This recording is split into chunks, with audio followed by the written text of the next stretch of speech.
অন্যদিকে আরও একটা বিষয় জানিয়ে রাখি যে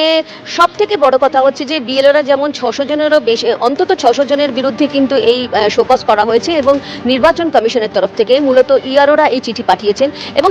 তারা কিন্তু বারবার জানতে চাইছেন যে তারা কেন কাজ করতে চাইছেন না সেটা কিন্তু জানাতে হবে, সেটা ক্ষেত্রে ডিসিপ্লিনারি অ্যাকশন নেওয়া হতে পারে।